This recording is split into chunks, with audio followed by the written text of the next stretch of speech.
Hello, everyone. I just want to welcome you to our Coffee and Conversations, the video edition.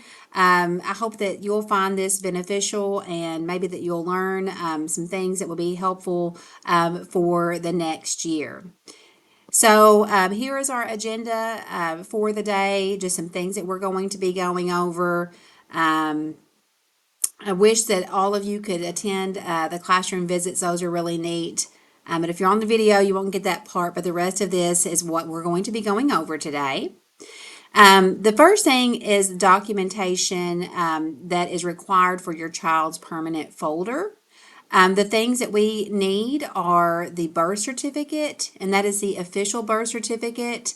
If you have questions about that, please call us and we can help you find or get the actual birth certificate, a current immunization record, dental screening, and an eye exam. So all of those things are needed. If you have your child's social security card, we will go ahead and take that. It is not required until they enter high school, but they have to have that prior to high school because it affects their KEYS money, which is helps them pay for college. So if you have your child's social security card, go ahead and bring it. We'll go ahead and put it in the file, and that's you won't have to worry about it several years down the road here.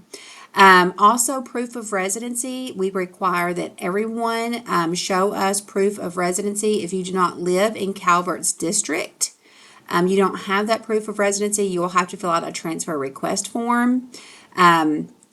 And then I will approve those closer to school starting if we have availability and space for your child.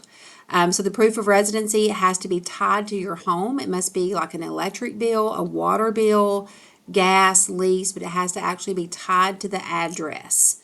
And we'll need two pieces of that documentation. All of these documents need to be submitted to the office by August the 5th. If you have an appointment, let's say your eye exam is not until August the 10th, then just print off that appointment reminder and bring that. You should be able to, you can have the doctor's office email it to you and then you can send it to us or you can print it and bring it in. If you have My Chart, something like that, I know all of those appointment reminders can just be printed off. So we'll need that. Kindergarten ready, some things that are going to be coming up very soon to be here before you know it. The first thing is our Brigance, and that is scheduled for August the 4th. So you'll need to plan on bringing your child in. On August the 4th, Ms. Powell will be scheduling those. She'll be reaching out and getting those scheduled. That is just a kindergarten preparedness assessment. It just kind of gives us an idea of where your child is, and then it helps the teachers and helps us look at our preschool for those who attended preschool. So that's what that assessment is. On that day, if you have all of your documents, go ahead and bring those in if you haven't done so already. We'll make a copy of them. So that scheduled time, it'll be in the afternoon. I do know that. I think we're going to plan on starting around noon. Miss Powell and I actually have a training that morning. So we'll be here around noon and then each child will take the Brigance test assessment by themselves with an adult. So it is a one-on-one thing. Also, to get your child ready to go for the first day of school, you need to do open enrollment. That starts July 1st. We will push that out on Facebook. So be looking for that. If you don't have Facebook, you can log on to the Marshall County website. But registration for all Marshall County students opens July 1st. So it is in our Infinite Campus. You'll have to go through the parent portal. It's not super user friendly. I'm just telling you now. It's not the best platform, but it is effective, and we get all the information that we need. We will have our computer lab, open July the 7th from 12 to 7 p.m. If you would rather just come in and do it here at the school so that if you need help, we'll be there to help you. You could also bring your proof of residency and other documents on the 7th. Even if you just wanted to bring those by, we will be here on the 7th, just so you know. All students must be registered to be placed on a class roster. So your child has to be enrolled online. If you have other kids, you'll do it all at the same time. So if you have a kid who's currently in third grade here, you'll do all of their enrollment, and that opens on July 1st, and it has to be completed before open house. Okay. Speaking of open house, that's what we have next. That is going to be August the 7th. That is from 5 to 7 p.m. We started this last year. We started having a class session where you go into your child's homeroom, and then that way the teacher can tell everybody the same thing instead of repeating themselves over and over and over to 20 something different sets of parents. So there is a 5:15 session and a 5:45 session. Those are tentatively scheduled, but more information will come home closer to open house. We'll push that out on social media. We'll have it out on our sign, all of those things. So while you're here at open house, it's going to be really important that you talk to your find out who your child's bus driver is, and you get a car rider number. Transportation the first day of school is going to be very, very important. So your teachers will give you at open house, how will I get home? It's a little slip. It says, how will I get home?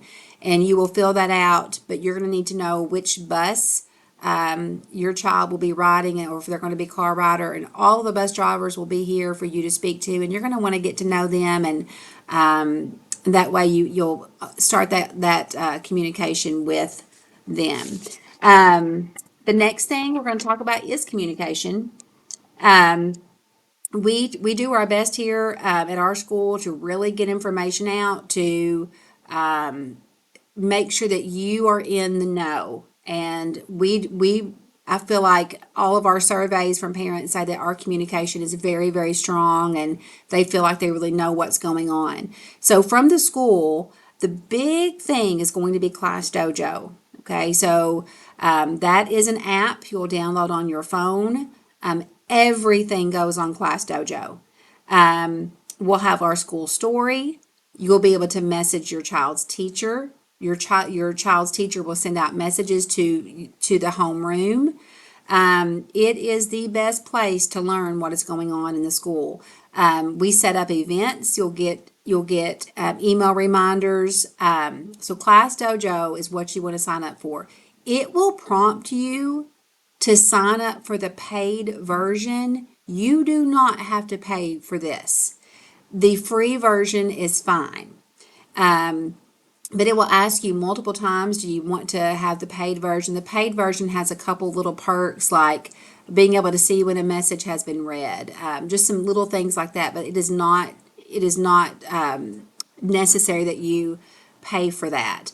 But you need to be on Class Dojo. Your child's teacher on open house night will share the school code for their classroom, and that way you'll be able to see the classroom stories, the stories that I put on or that other school personnel puts on, and then all of the things. I send home weekly emails called Calvert Connection, and I will just go ahead and show you. This is also on our website, but this is from the entire school year. Okay, so these are all, and I put this in email form, and then it's on our website, but every week I send these home. So if you ever want to know, hey, what's going on at the school, get on our website and find that Calvert Connection, or just look for that email. I try to send those out on Friday mornings.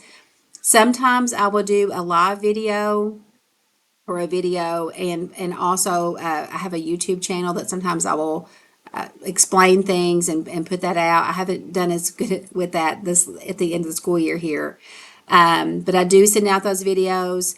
Our website, I feel like websites are, I don't know, they're not visited as frequently as what they used to be, but here is our school website. If you scroll down here, here's Calvert Connection. That's where all of our weekly newsletters will be. There's our Facebook page. And then if you have anything you want to share, but you want to do it anonymously, there is a form there. It notifies me when someone fills it out, but it does not, it's anonymous.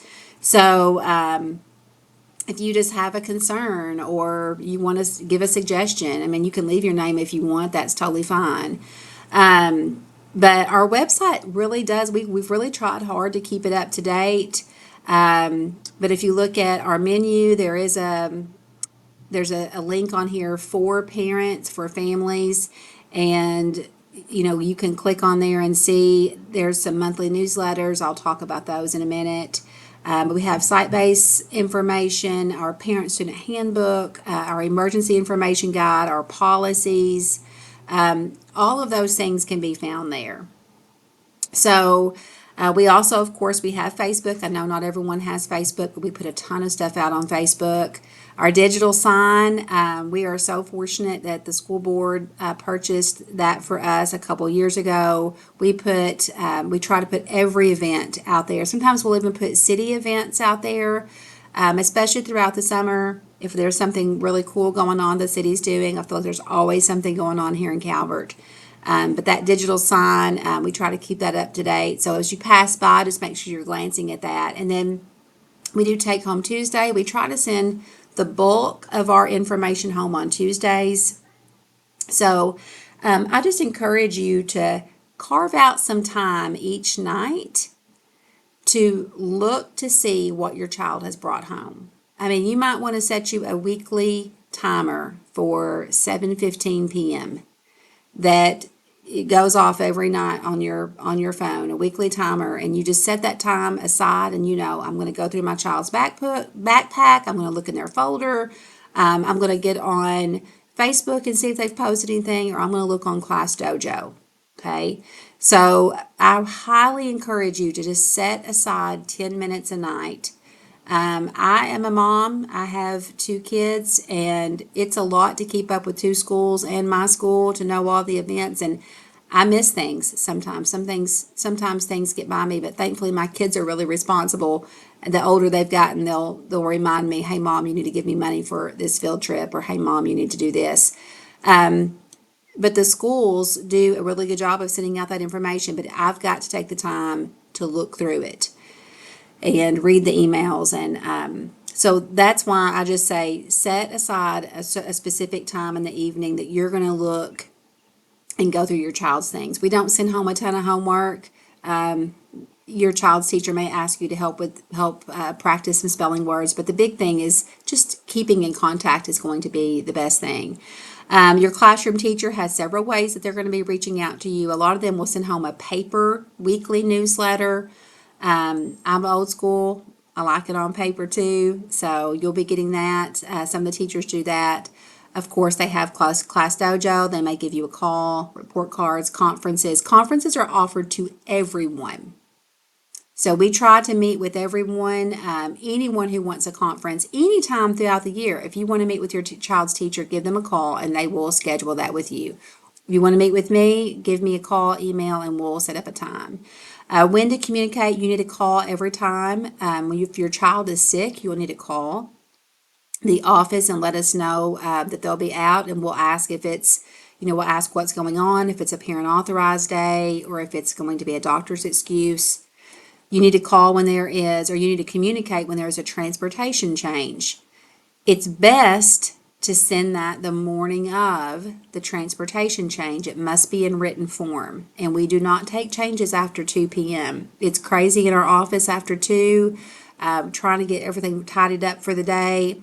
It's really difficult if someone calls at 2:55 and says, "Well, my child needs to be a car rider today." Because then we're dealing with buses calling us. We're trying to get the kids dismissed. It's just a lot.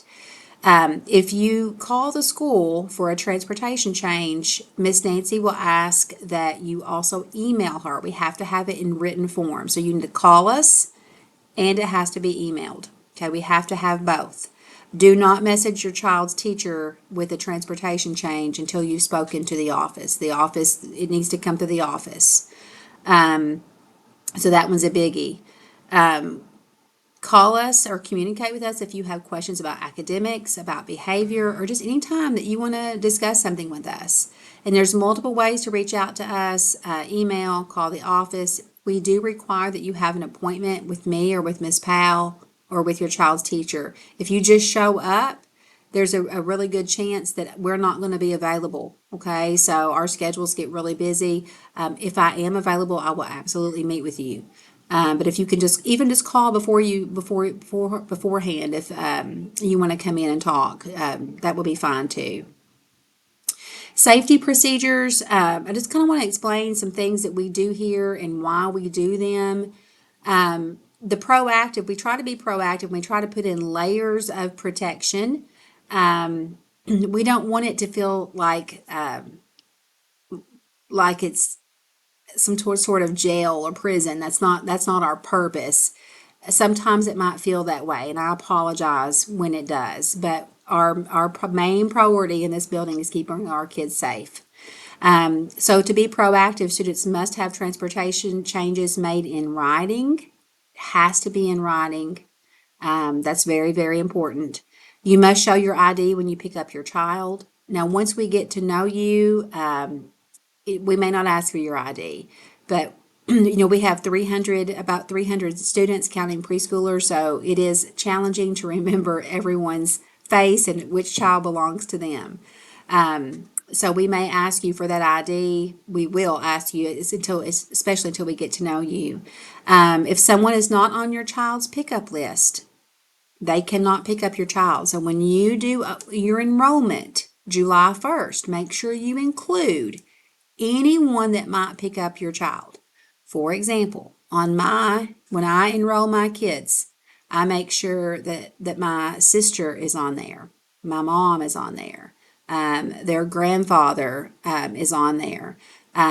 Anyone who might possibly be picking up my kid is on their Infinite Campus. So I have a lot. I think I have like 8 people listed in there.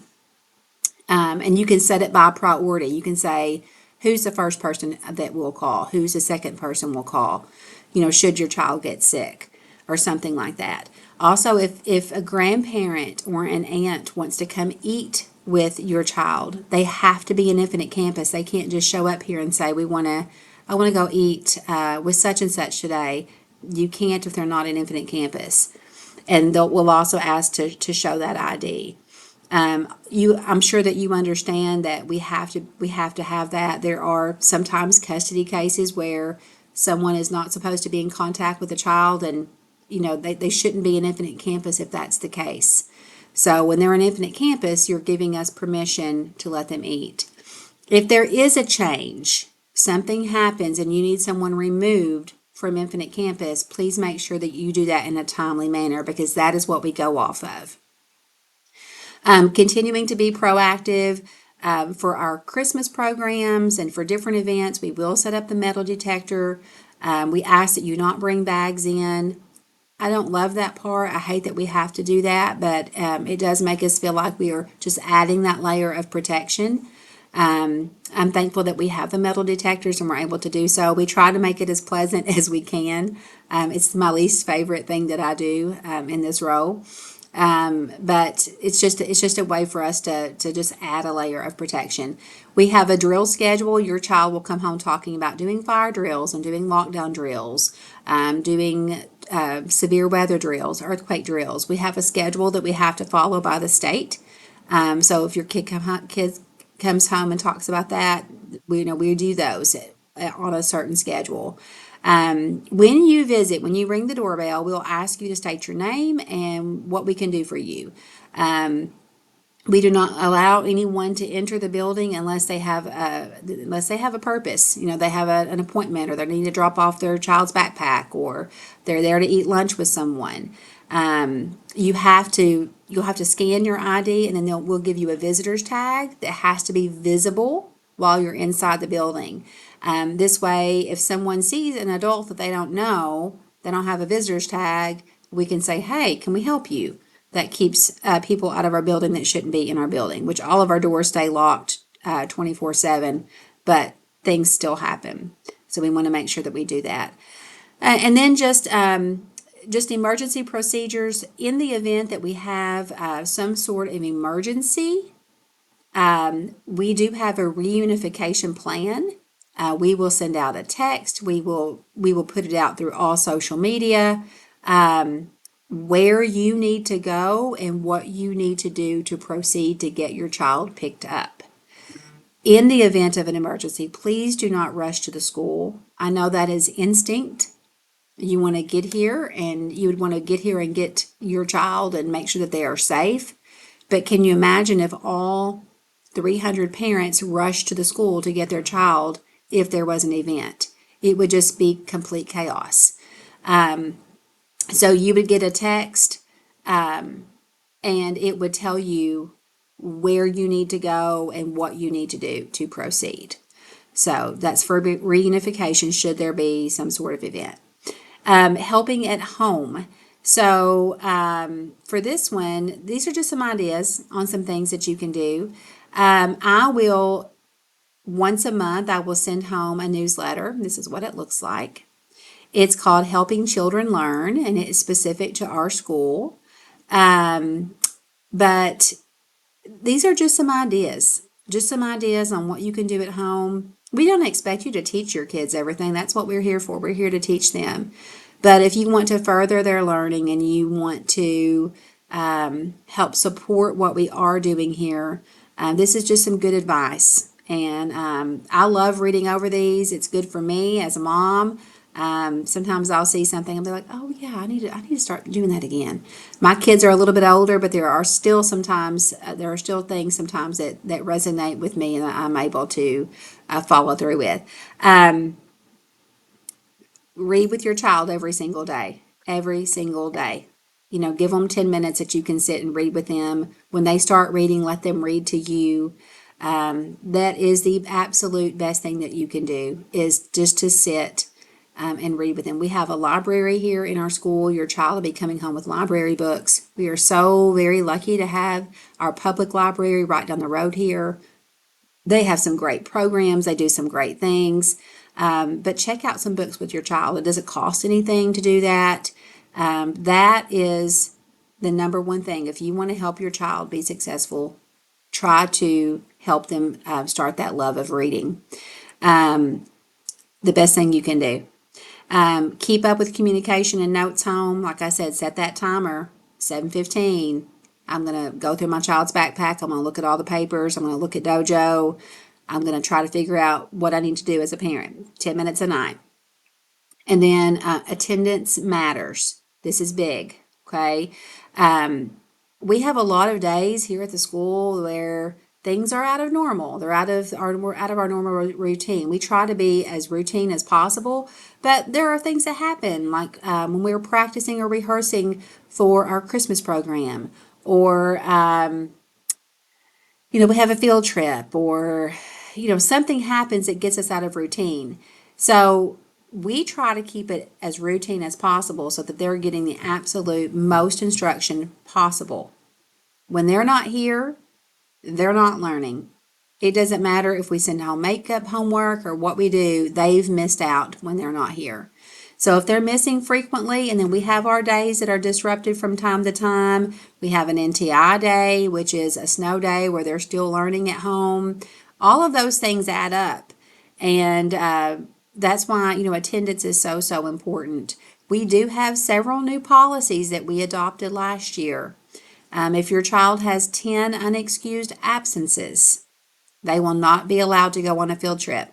So they will be here, they'll be learning, they'll be catching up on their learning, because if they have 10 unexcused absences, they've missed a ton of school. You will end up, the state law really changed last year, and they really started coming down really hard on parents.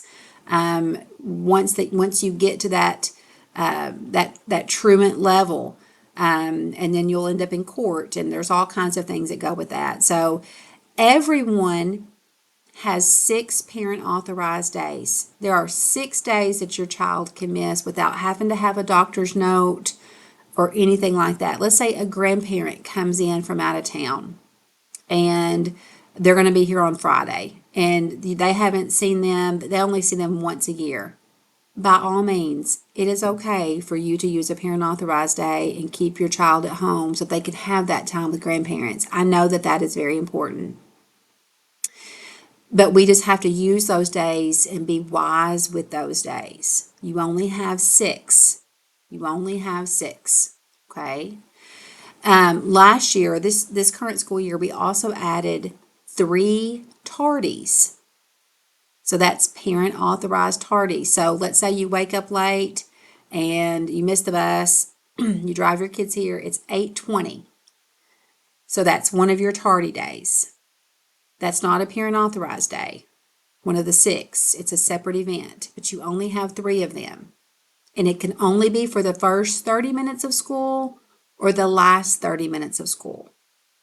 So once you've used those, let's say that Monday, Tuesday, Wednesday, you came in late.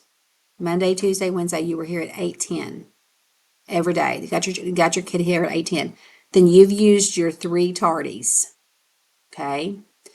So Thursday, let's say they're late. It's 8:05. Well, now they've had to use a full parent authorized day. Okay. So you want to try to save your parent authorized days for special times, or if you don't want to have to take them to the doctor. Doctor's visits can be expensive. Sometimes it's hard to get into a doctor. So, let's say that they have just a little low grade temp and they're not feeling 100%. You don't want to take them to the doctor, but you don't want to send them to school. They don't feel real great. They're coughing, whatever it might be. Then use a parent authorized day then. Okay. Sometimes the nurse will send home kids if they have a fever. She'll send them home if they're throwing up, something like that. That's a nurse excuse. Okay, and she will let you know, depending on if it's a fever, they can't come back the next day. So that next day would also be nurse excuse. Okay. But that attendance really does matter. We do a lot for attendance. We do a lot of celebrating and rewarding kids for attendance. We do perfect attendance for the month because it's really unrealistic to say perfect attendance for the year. That's really, really hard. So we do perfect attendance for the month. We put all the kids' names in a drawing. We draw out one name per month, and then we go on a special field trip. We did that back in January with our first semester. Here in just a few weeks, I'm going to be taking the January, February, March, April perfect attendance students on a field trip. Just the 4 of us, the 4 students and myself. We go to Funky Monkey. We go get some lunch. It's really a fun day. When they have perfect attendance for the 9 weeks, they have a perfect attendance pencil and these really cool little erasers. And we're going to probably try to add a few things in there, but we are really working on trying to get our attendance. And I'm going to tell you guys, it's part of our funding as well. Not only will your child be behind, but it also impacts our funding. That's our average daily attendance. That's how we get our funding. And our budget this year was cut by we went from 38,000 down to 32,000. That's for me to run the school. Okay, so that's not a lot of money. So it does make a difference when your child is here because it does help with that average daily attendance, which is a portion of how we get our funding, our main funding. Another thing, helping at home, just stay positive. There are going to be times where you get frustrated at the school.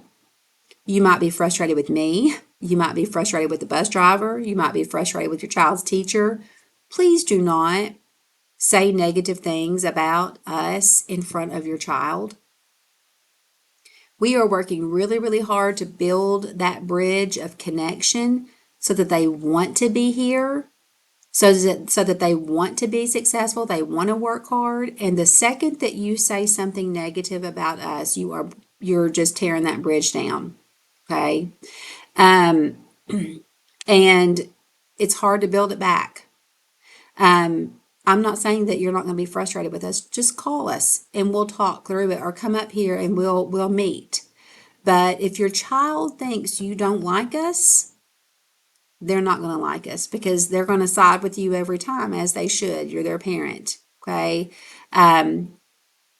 So just I can speak for myself. I mean, there have been times that I wasn't happy with the way things were handled at the school, but I didn't talk about it in front of my kids because I didn't want the kids to think that I was against the school. I want them to know that I'm with the school, that we're a team. And that's really, really important. And that's really what we want. We want nothing more than the best for your child. That is what we are after. Okay. Um, a typical day. So, what will it be like when your kiddo comes to kindergarten? First of all, to start the day, if they are a car rider, they'll be dropped off at door 10. That's the door that faces the playground. That door opens at 7:25. They'll come in and they'll go straight to the cafeteria as a kindergartner, and we will have plenty of adults helping them come in. That very first day of school, we will allow parents to walk them into the library. That day will be a little bit different since it's going to be the very first day, but we'll allow parents to walk them in. You'll have to bring your ID and get signed in, and then we'll have some coloring sheets for them to do. So they'll wait there, and then they'll go eat breakfast as a group for a couple of days. But on a typical day, after the first few days, then we will, they'll just come in and go straight to the cafeteria. They eat breakfast, and their teacher picks them up as a class there. That's for our kindergarten and first grade. If they are a bus rider, they'll come in off the bus. We'll help them get to the cafeteria. Same thing. They eat, they wait there for their teacher. They'll start their morning with social emotional learning and some morning meeting time where we're really trying to build that sense of community. So the teachers will be doing that in the classroom. And then for ending the day, our dismissal starts at 2:55. That's walkers, car riders, and the kids who go to Little Bo Peep across the street. And we just call them a group at a time. And then, of course, we start our bus dismissal. So that time varies depending on, we have a first load. 232 runs a first route. They leave here about 3 o'clock. And then we have the other buses will file in. We typically have all the buses gone by about 3:25. Just some other things that are going on, reading and math.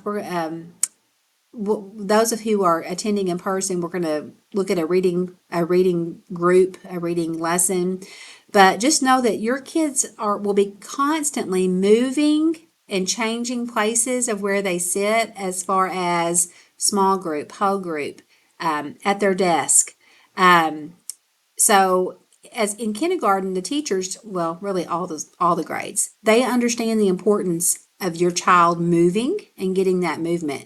So they might start at their seat, have 5 to 10 minutes of learning, and then they may move to the carpet where they'll continue their learning. They may turn and talk to a partner. We try to do lots of conversations where kids are talking to one another, because we know that they need to talk and they need to move. So we incorporate those in throughout the day. It is not like, when you watch a movie or something, they have school portrayed as this, everyone's sitting in rows and no one's talking, and everyone's sitting quietly and they're working. And that's not what school's like here. We know the importance of getting up and moving and being able to touch and feel things, that multisensory, and then of course being able to share and talk back and forth with their peers. We also do social, emotional, and self-regulation. We try to teach the kids how to handle their emotions. Emotions are normal.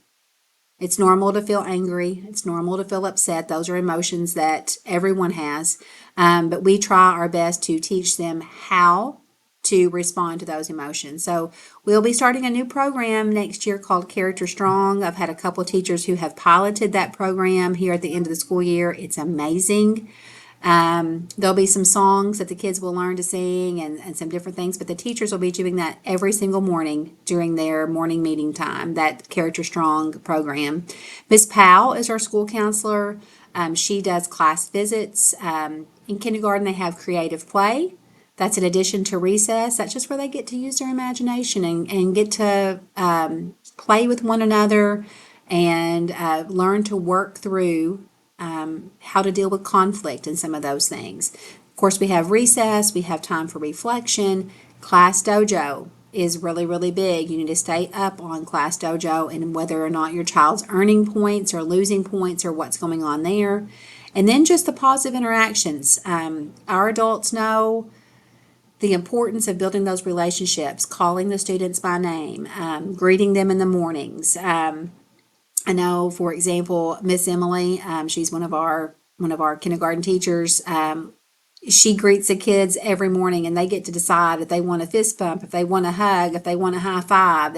She has different things that she does. Officer Jeff, you'll see him out at Car Rider. He's all over the building, but he's at Car Rider a portion of the time, and he has special handshakes, fist bumps, different things that he does. He knows all the kids' names. So we work really hard to build those positive interactions, so that your child wants to be here and that they know that they're loved while they're here. So that's a huge for us, that positive interactions. And then of course we have fun stuff. We try to do fun days. We have celebration circle, where we celebrate student success. We have some fun games that we play. The kids really do enjoy it. We play music. Sometimes we have karaoke. They love to sing. One of the teachers will get started singing a song, and the next thing you know, the whole gym is singing it. Um, Specials rotations, they will go to art, music, PE, computers, and library. And then with dojo points, they can cash in as they're earning dojo points. They can cash it in for prizes. We have prizes up in the office, and it just goes up. The more points they earn, the more things that they get to do. And those are going to be changing for next year. But for example, one of the dojo rewards is a blizzard with the principal.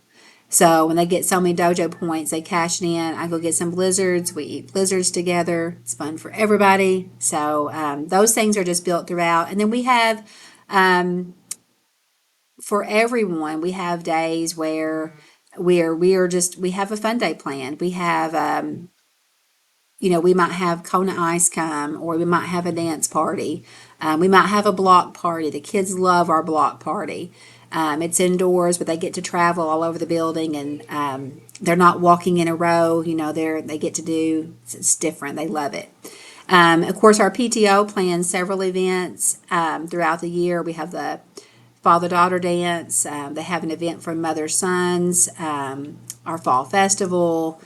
Just different things throughout. And our PTO actually does come around Christmas time, and we have like a winter fun day before Christmas break. And this year we had a snow machine. We were blowing snow outside. Kids got to go out there. They made a Christmas ornament. Had some snacks. So we do those things frequently, and your classroom teachers do those all the time as well. They'll set rewards for their classroom, and it might be after so many compliments they get to wear pajamas one day, something like that. So we are continually trying to create experiences that will help your child love school even more and give them those precious memories. I'm sure when you were in school, you can think back on your elementary school days, and I'm sure that you have memories that are special to you. And that's what we try to do here too. Behavior class dojo. So once again, class dojo is really important. It's not just for communication, but it's also how you will know how your child is doing as far as behavior is concerned. So we really try with that positive reinforcement. We have our school pride, which stands for perseverance, respect, integrity, dependability, and exercising control. We teach those things to the kids, and then we recognize kids for showing those things. They earn points for showing those things. So in dojo, everyone starts at 0 and they just start earning points. It might be that the whole class gets a point for walking in the hallway on level 0, which is the expectation. There's all kinds of things they can earn points for. But one thing, when we do have to redirect a child, if they're talking in the classroom and the teacher has to redirect them, the teachers know that we try to do 5 positives. After they've redirected and they see that the child is now working and they're staying on task, the teacher might say, "Oh, I love the way that you're working on that math problem," or they might say, "I really like the way that you helped your friend when they needed a tissue," something like that. So we try to give those positives when there is a redirect. We try to give that positive back. And then, of course, the positive reinforcement, we have those fun days scheduled, the dojo cash in, student of the month, and then positive office referrals. And they get to come up here and they get a big piece of candy and lots of celebrations. We do so much to try to celebrate student success. We also have time for reteaching though. So sometimes they'll have to come to the office, they'll work with their teacher, and they'll have to learn those expectations again. We try to practice those expectations as a school after every big break. We'll spend a portion as soon as school starts going over the expectations. You know, this is how you walk in the hallway. This is what you do in the cafeteria. This is what you do at recess. Letting them know the things that they are allowed to do, but also letting them know the expectations of voice levels and different things of that nature. So we teach those expectations all throughout the year, and then certain students will have to be retaught. As a school, we have a behavior team, and we have behavior meetings once a month, and we talk about individual students who need extra support. You know, maybe they need a mentor, maybe they need what's called Check and Connect, where it's like a little sticker reward system. So different kids need different things, and that's what those behavior meetings are for. So we have that in place to help with the behavior. Consequences, obviously they're going to lose dojo points if the behavior continues. That's after 3 verbal warnings. So if they lose a dojo point, if it pops up that they've lost a point, you just know that they've been told 3 times. And really for kindergarten, it will be even more there in the beginning. Their teachers will redirect until they get it, or they will end up taking a point. We do have office write-ups, minors and majors. A minor would be, let's say that they were roughhousing and they put their hands on someone. It was in a playful manner, but it got too far and a student got hurt. That would be an example of a minor. Language. If they're saying words they shouldn't be saying, or if it's a repetitive behavior, they've been disrespectful all day, they've lost so many points, it turns into a minor after that. If the behavior just continues and it does not get any better. When a child gets a minor, it's 3 points off in dojo, and the teacher will call you and they will explain what happened. A major, the child comes to me, they'll probably be in isolation for at least half of the day, possible suspension depending on the severity of it, and if they've ever been in trouble before. So these are learning opportunities for kids too. So just because, if your child were to get a minor write-up, it's not the end of the world. It's a teachable moment. Okay. So just remember that too, that we're trying to help teach them, because when they do come to me, we're going to sit and do some reflecting together and think about other ways they could have handled the situation. And your teachers are doing the same thing. I call on the majors, just know that I will always call. So you'll always be communicated that information, and then of course you'll see it come across in dojo. Bus write-ups, just know that's up to the bus driver. If they feel that the child is making it unsafe on their bus, they will be written up. It's 3 points off. After, I can remove them at any time, but typically what I do is after the 3rd write-up, they'll be removed from the bus for 3 to 4 days. That's typically what we do. An admin referral, sometimes it's not a minor. It's like, but it needs to be more than just a point off. It's 3 points. There's no written anything for that. I don't call for admin referral. It's just another way that we could document behavior that's more than just a point off. And just know that I had mentioned those policies about attendance and not being able to go on a field trip.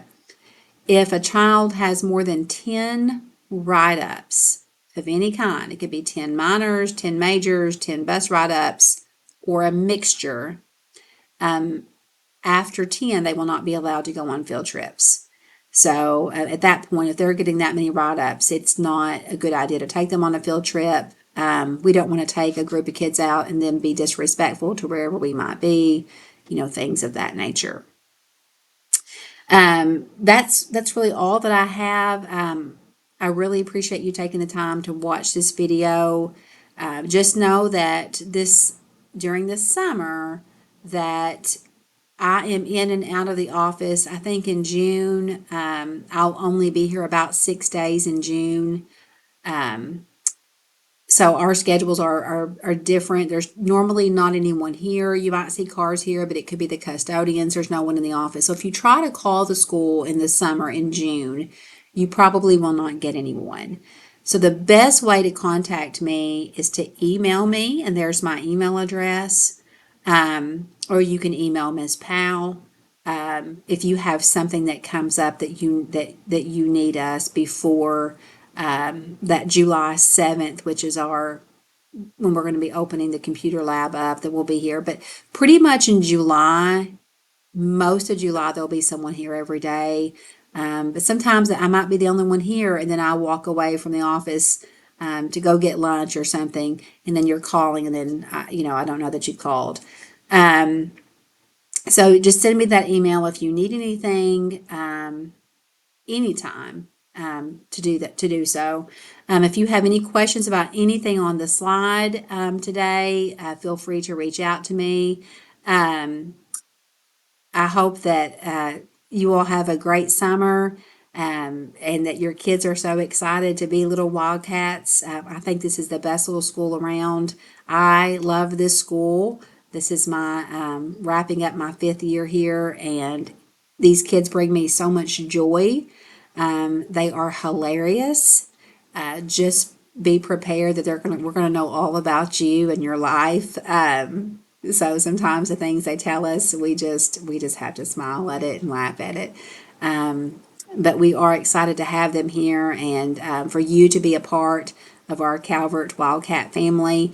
Like I said, I want to be a team with you. Our goal for being here is to help your child learn. I mean, that's what we're here for, and to help support them. And in doing that, that's supporting you, the family, and working with you, the family.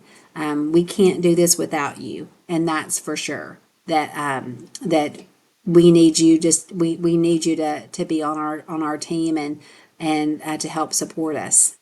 So if you have any questions or anything, just give me a call, and I appreciate you listening. Thank you.